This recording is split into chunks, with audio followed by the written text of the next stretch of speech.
मुसळधार पावसामुळे धामणी धरणातील पाणीसाठ्यात मोठी वाढ झाली असून गुरुवारी 23 जुलै रोजी सकाळी 10 वाजेपर्यंत धरण 94.42% भरले आहे। धरणाची पाणी पातळी 117.35 दशलक्ष घनमीटर तर उपयुक्त पाणीसाठा 260.925 दशलक्ष घनमीटर इतका नोंदवण्यात आला आहे।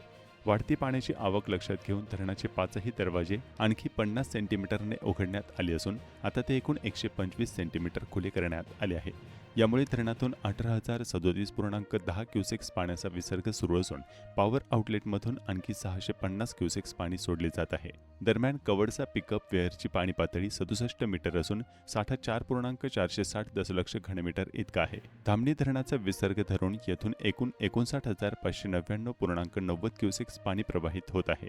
आजच्या दिवसभरात 613 मिलीमीटर तर 1 जून पासून आतापर्यंत 2,664 मिलीमीटर पावसाची नोंद झाली आहे। धामणी धरण हे सूर्या प्रादेशिक पाणी पुरवठा योजनेचे प्रमुख धरण असून येथून वसई-विरार महानगरपालिका हद्दीतील लाखो नागरिकांना पाणी पुरवठा केला जातो।